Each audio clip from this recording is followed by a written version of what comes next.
সুপ্পুর record করা ভালো না, চাইনিজ মালের গ্যারান্টি আছে, সুপ্পুর কাছে শপথ নেওয়ার সরকারের কোনো গ্যারান্টি নাই। হাসিনা 7 মাস টিকেছে, প্রফেসর ইউনূস 1.5 বছর, দেখা যাক তারেক রহমানের সরকার কয়দিন টিকে। আমার একজন কইছে যে প্রফেসর ইউনূসের সরকার ছিল ইন্টারিম আর তারেক রহমানের সরকার হইতেছে ট্রানজিশনাল। মানে অনেকেই কইতেছে এটা এটা বেশি দিন থাকবে না, মানে কইতেছে এই সরকারের মেয়াদ পূরণ করার আগে কোলাপস করবে, দপ্পাস করে পড়বে দুঃশাসনের জন্য। ক্ষমতা আসার আগে যে জুলুম শুরু করছে সেটা কথা আর কি বলবো। তারেক রহমান ইচ্ছা করে কোনো বার্তা দিতেছেন না, কর্মী পর্যায়ে শয়ে শয়ে বাড়িতে আগুন দেওয়া হইতেছে, মারধর করা হইতেছে, লুটপাট করা হইতেছে, দোকান বসত বাড়ি ভাঙচুর করা হইতেছে, খুন করা হইতেছে, এমনকি ধর্ষণ করা হইতেছে। সেটা আবার চাপাও দিতেছে তারেক রহমানের চাকর বাকর যে সাংবাদিক গুলো আছে সেগুলো। কোনো স্যাদ ব্যাদ নাই তারেক রহমানের, উনি সম্প্রীতি দেখাইতে যাইতেছেন। বিরোধী দলের নেতাদের বাসায়, নাহিদের বাসায় যাইতেছেন, শফিক সাহেবের বাসায় যাইতেছেন, কিন্তু কর্মীরা যে জুলুম করতেছে অন্য দলের উপরে সেটার ব্যাপারে কোনো ভ্রুক্ষেপ নেই। জামাত এনসিপির ভাইরা আপনাদের বলি, জুলুম কলে চলবে আপনাদের উপরে, এটাই উনার প্ল্যানের অংশ। জুলাইয়ের সাথে যুদ্ধ উনার প্ল্যানের অংশ। আপনি বিএনপি আলাদার আলাপগুলো দেখেন, আমার আর ইলিয়াসের সোশ্যাল মিডিয়া ইউটিউব বন্ধ করে দিবে, হাদির কবর উড়াই দিবে, আমাদের ধরে নিয়ে গিয়ে বিচার করবে। যে সবচেয়ে ভদ্রভাবে কথা বলতেছে বিএনপি, সেও বলতেছে অনেক হয়েছে, এবার থামেন, দেশটারে শান্তি দেন, চুপ থাকেন। চুপ করানো হইতেছে সবচেয়ে ভদ্র অ্যাপ্রোচ তাদের। মানে একটা সরকার, একটা রাজনৈতিক দল, তার কোনো বিরোধিতা থাকবে না, আমরা কোনো কথা বলবো না। যেহেতু আমরা সরকার বিরোধী, তাই আমাদের কথা বলার কোনো অধিকার নেই, আমাদের চুপ থাকতে হবে, কারণ দেশে এখন শান্তি দরকার। এটা তারা সহ্য করবে না। শেরপুরে মাওলানা রেজাউল করিমকে খুন করছিল না বিএনপি, আজকে ওই বিএনপির নেতা কর্মীরা ওই ঘটনায় জামাতের 122 জন সহ অজ্ঞাতনামা 300 থেকে 40 জনের নামে মামলা করেছে। চিন্তা করেন কি তামাশা। মানে আপনার সহকর্মীরে মারবে, আপনার সহযোদ্ধারে মারবে এবং আপনার নামে মামলা দিবে। দেখেন একজন লিখতেছে বিএনপির সমালোচনা করার জন্য পাড়ার বিএনপি নেতা ডেকে নিয়ে কইতেছে গুলি করে দিবে, গুলি করে দিবে। আওয়ামী লীগ কোনোদিন এই কাজ করে নাই, দেখিছেন? তারেক রহমানের নিয়ে কোনো কথা বলা যাবে না। পুলিশ আবার আগের অবস্থা ফিরে আসিছে, দেখেন অ্যারেস্ট করবি, দেখেন পুলিশের রোয়াব। আপনি কি করেন? আপনি শুনেন, দেখি ভাই, দেখি ভাই কি করেন আপনি? দেখি আপনার আইডি কার্ড বের করেন। দাঁড়ান, ভাই দাঁড়ান, দাঁড়ান। কি বলছেন? আমি কইছি যে ভাই রাস্তায় যান, আপনারা কি জানেন কিনা এই বিষয়টা আমি বলছি। হ্যাঁ, তারপরে কি বলছেন? তারেক রহমান বিষয়ে কোনো কথা বলছেন? আমি যদি তারেক রহমান মারা তাহলে আপনারা ইয়ে হতেন না, কেয়ার করতেন না। উনি প্রশ্ন করছে গাড়ি ঘোড়া কম চলতেছে কি জন্য? হ্যাঁ, কম চলতেছে কি জন্য? আমাদের একজনে বলছে যে আমরা তো এরকম জানি না, আমাদের এরিয়া তো ক্রিকেট থানা, ক্রিকেট থানা এলাকা আমাদের এরিয়া। উনি প্রশ্ন করে যে আপনারা তাহলে কি করেন, কি করেন? এখন যদি তারেক রহমান মারা যায় তাহলে আপনারা যাবেন না, রেসপন্স করবেন না। আমার প্রশ্ন হইলো এখানে তারেক রহমান মারার প্রসঙ্গ কেন আসবে? এই কথা তার কেন আসবে? দেখেছেন? আর বিভিন্ন জায়গায় আওয়ামী লীগ অফিস খুলে বসতেছে, অফিস খুলতেছে, তাদের অফিস খুলে হইতেছে। বিএনপির লোকেরাও অফিস খুলতেছে, আওয়ামী লীগের লোকেরাও উৎসব করে অফিস খুলতেছে। মনে হয় আওয়ামী লীগ জিতেছে নির্বাচনে, আসলে তো আওয়ামী লীগ জিতেছে। তো এটা তো বিএনপি এবং আওয়ামী লীগের বিজয়। আমি কইছিলাম না, দেন না ভোট ধানের শীষে, ওটার পাছায় শুয়া আছে, ওটা যখন যাবে না টের পাবেন। দেখেছেন অবস্থা? এবার আসেন কয়টা রত্ন দেখি মন্ত্রিসভা। শুটার ফয়সলকে হাদিরে যে খুন করছিল, ওরা যে জামিন করানো যে আইনজীবী, সে মন্ত্রিসভায় জায়গা দেওয়া হয়েছে। উই এখন হাদি হত্যার মামলা রাজনৈতিক বিবেচনা মামলা হিসেবে বাতিল করে দিবি। উই দেখেন, ওই দিবি। এই ছবিটা দেখেন, এই যে কাফন মোড়ানো যে লাশটা দেখিচ্ছেন না, ওর নাম তানজিল জাহান তামিম। চুয়েট থেকে পড়াশোনা করছিল, ইঞ্জিনিয়ার, দীপ্ত টিভিতে কাজ করতো। তার একটা জমির মালিক ছিল তামিমের পরিবার, সেই জমির উপরে ডেভেলপার দিয়ে একটা ভবন নির্মাণ করে 9 তলা। ওই ভবনে 27টা ফ্ল্যাট ছিল, প্রত্যেক জমির মালিককে 5টা করে ফ্ল্যাট দেওয়ার কথা ছিল। 3 জন মালিক ছিল, মানে 3 5 15টা ফ্ল্যাট। কিন্তু জমির মালিক এই নিহত তামিমের বাবাকে 2টা ফ্ল্যাট দেয় মাত্র, যেখানে তার 5টা পাওয়ার কথা ছিল, 3টা ফ্ল্যাট মেরে দিছে। এই নিয়ে ঝামেলা হয়। 10ই অক্টোবর 2024 20-25 জন ডেভেলপার কোম্পানির দুর্বৃত্ত সিসি ক্যামেরা ভেঙ্গা তানজিলের উপরে হামলা চালায়। গুরুতর আহত অবস্থায় দেওয়া হলে চিকিৎসক তাকে মৃত ঘোষণা করে। এই খুনে ডেভেলপার কোম্পানির নাম জানেন? এর নাম প্লেজেন্ট প্রপার্টি। এই কোম্পানির মালিককে জানেন? শেখ রবিউল আলম রবি। তানিম হত্যার 3 নম্বর আসামি ধানের শীষ প্রতীকে ঢাকা 10 থেকে এমপি নির্বাচিত হয়েছে এবং আজকে থেকে সড়ক পরিবহন সেতু মন্ত্রণালয়, রেলপথ মন্ত্রণালয়, নৌ পরিবহন মন্ত্রণালয়ের দায়িত্ব দিচ্ছে তারেক রহমান। দেখেছেন? এরে নিয়ে বিপ্লবী পোস্ট দিছিল ওয়াকারে পদ বালক দেখেন, পরে আবার মাল পানি খেয়ে মুছে দিছে, খুঁজেই পাবেন না লেখা। প্রফেসর ইউনূসের জামানায় কত যে ধান্দা করেছে ওই তারই হত্যা নাই, কত যে মাল কামাইছে। যাই হোক, শহীদ প্রেসিডেন্ট জিয়াউর রহমানের খুনি জেনারেল এরশাদের পুরা সময় জুড়ে যে বাটপাট্টা উপপ্রধানমন্ত্রী ছিল চক্ষু বিশেষজ্ঞ ডাক্তার এম এম মতিন, তার পোলা মুহিত হয়েছে তারেক রহমানের প্রতিমন্ত্রী। সে কিন্তু আবার ব্রিটিশ সিটিজেন। এই যে দেখেন তার ইমিগ্রেশন রেকর্ড, বাংলাদেশের এয়ারপোর্টে সেখানে জলজল করতেছে ব্রিটিশ নাগরিক লেখা, বাংলাদেশের রেকর্ড। ওই ব্রিটিশ পাসপোর্ট নিয়ে 18 জানুয়ারি বাংলাদেশে পা রাখছিল, তারপরে মনোনয়নপত্র জমা দেয়। তারপরে যখন দ্বৈত নাগরিকত্বের প্রশ্ন আসলো, উই কইল যে কখনোই আমি দ্বৈত নাগরিক ছিলাম না, আমি কখনোই অন্য দেশের নাগরিক ছিলাম না। নির্বাচনের পরে মন্ত্রী হিসাবে শপথ নিল, আলহামদুলিল্লাহ। তো এই মুহিত কিন্তু ডাক্তার, ঢাকা মেডিকেলে পড়েছিল, আঙ্গারে বছর 4 জুনিয়র মনে হয়। এর সাথে আমলে সে একটা আকাম করেছিল, সেই সময় হেভি সেন্সেশন ছিল। এটা খুবই সেন্সেশনাল ঘটনা ছিল আমাদের টাইমে, আমরা তখন আন্দোলন সংগ্রাম করতেছি এরশাদের বিরুদ্ধে।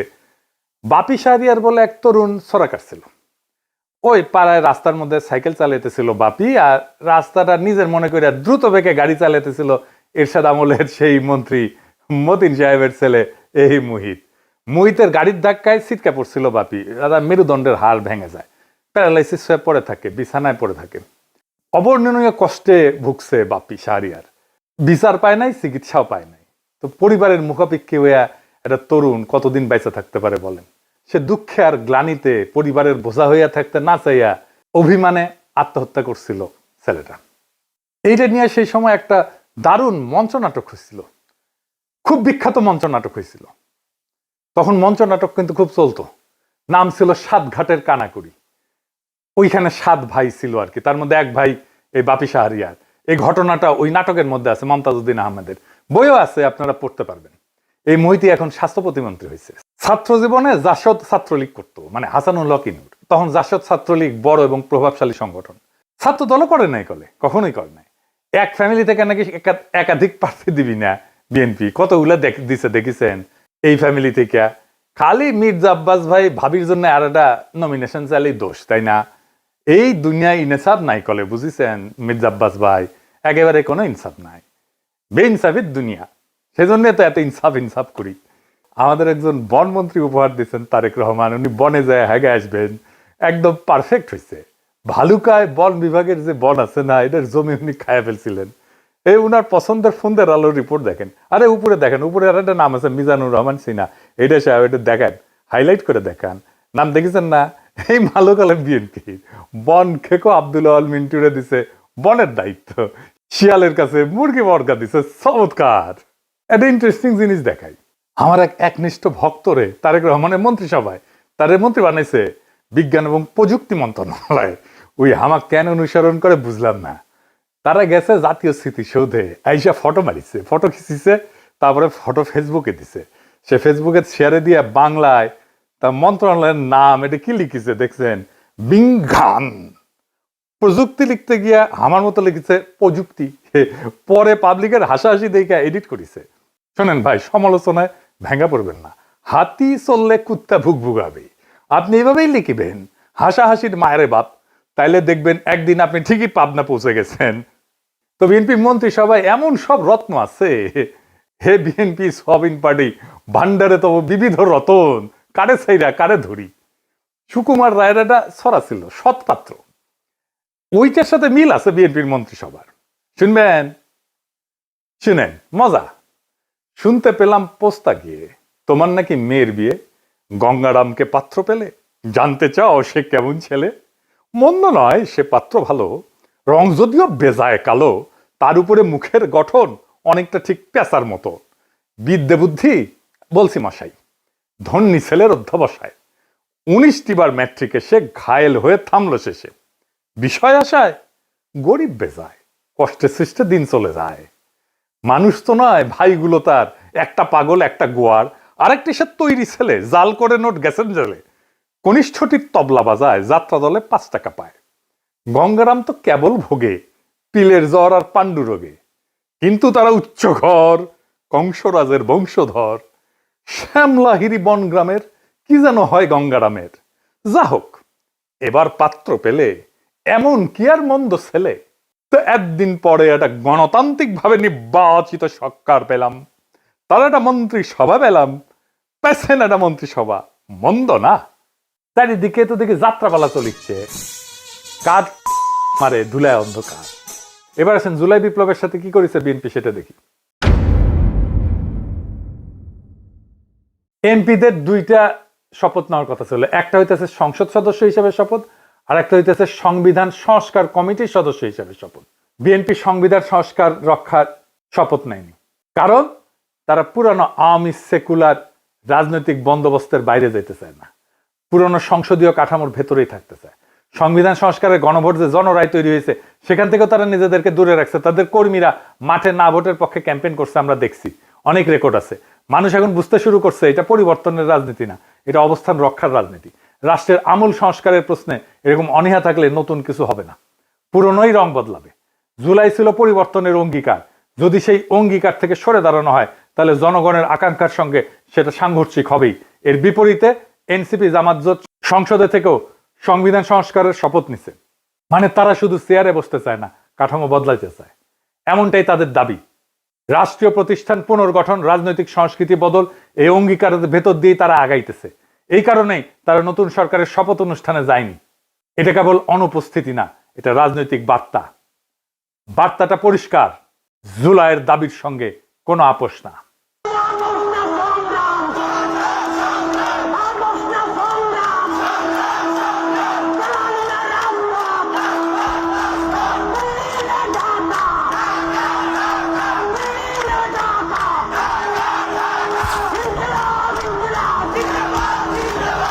পুরনো বন্দোবস্তের সঙ্গে কোনো আপোষ না, সংস্কার ছাড়া কোনো স্থিতিশীলতা আসবে না।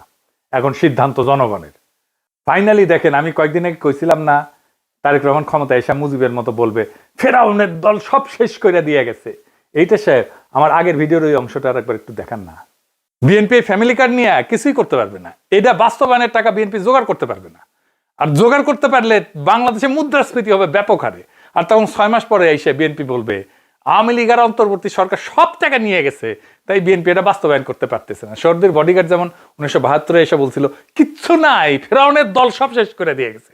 শুনেন, টাকা নাই, পয়সা নাই, চাল নাই, ডাল নাই, রাস্তা নাই, রেলওয়ে ভেঙে দিয়ে গেছে, সব শেষ করে ফেরাউনের দল সব শেষ করে দিয়ে গেছে। দেখেছেন? এইবার দেখেন, মোটামুটি প্রায় 2টা খবরের কাগজ, একটা আজকের নিউজ হইতেছে ইউনূস সরকার 23 লাখ কোটি টাকা লোন রেখে গেছে। ভাবটা যেন ইউনূস সরকার 23 লাখ কোটি টাকা নিজেই লোন নিয়েছে এই সরকার চালানোর সময়।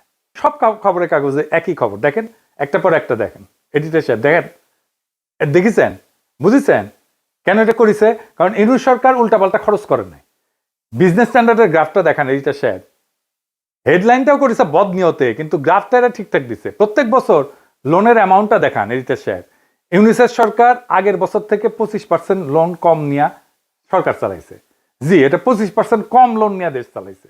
এই টাকা দিয়া তারা আবার হাসিনার আমলে পাওনা ক্লিয়ার করছে তার এই টাকার মধ্যেই, এবং রিজার্ভ ডাবল করছে। সরকার যাওয়ার আগে অবস্থা যত খারাপ দেখানো যায়, ভবিষ্যতে বিএনপির খারাপ পারফরমেন্স করলে বলতে পারবে ফেরাউনের দল সব শেষ করে দিয়ে গেছে। এর জন্য যত না খারাপ দেখাইতে হবে তার চেয়ে বেশি খারাপ।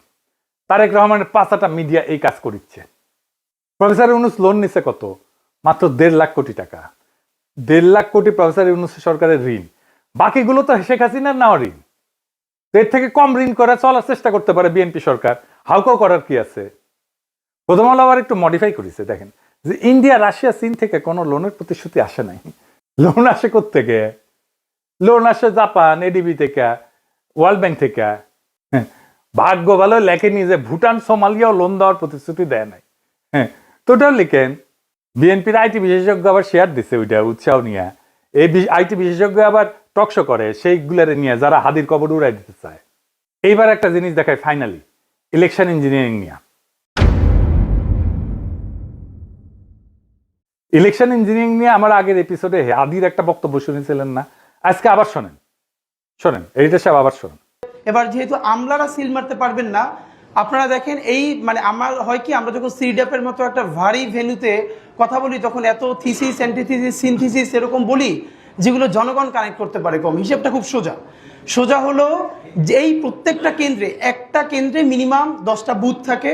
তো আমরা জানি একটা কেন্দ্রে একজন প্রিজাইডিং অফিসার থাকে, কয়েকজন অ্যাসিস্ট্যান্ট প্রিজাইডিং অফিসার থাকে, প্রত্যেক কেন্দ্রে আবার পোলিং অফিসার থাকে, এবং এই সবাই থাকে ওই উপজেলা বা জেলার লোকজন, মেইনলি স্কুলের টিচার, কলেজের টিচার, মাদ্রাসার টিচার, সাথে কিছু ব্যাংকার, এরা এখানে করেন। ব্যাপার হলো আপনারা এটা খুব কমন স্ট্র্যাটেজি, সেটা হচ্ছে যারা আমরা যাদেরকে হেভিওয়েট প্রার্থী বলি মেইনলি, তারা যেটা করেন 5-7 জন ডামি দাঁড় করায় দেন। ডামি প্রার্থী দাঁড় করাই দিলে হয় কি, তার নামে প্রত্যেক প্রার্থীর নামে আবার পুলিং এজেন্ট দেওয়া যায়, মানে তার নামে এজেন্ট দেওয়া যায়। তো ধরেন আমি নিজেও যেহেতু একজন প্রার্থী, তো আমি প্রার্থী হিসেবে আমার কেন্দ্রে প্রত্যেক জায়গায় আমি একজন করে এজেন্ট দিতে পারবো প্রত্যেকটা বুথে। তো আমার এগেনস্টে যিনি আছেন তিনি যদি আরো 5 জনকে দাঁড় করাই দেন এবং 5 জনের এগেনস্টে আরো 5 জন সে এখানে এজেন্ট দিবেন, তারপরে যেটা হবে পুরো বুথের মধ্যে 10 জনের মধ্যে দেখা যাবে 8 জন বনাম আমার একজন। তো আমার একজন তো সে কুলায় উঠতে পারবে না। এরপর ওইখানে সরকারি যে কর্মকর্তা থাকবে সে তো স্কুল টিচার ভাই, সে তো আসমান থেকে নাজিল হয় না, সে ওখানে আসছে একদিনে, চাকরিটা করে হয়তো ওই দিন দায়িত্ব পালন করে 3-4 হাজার টাকা পাবে।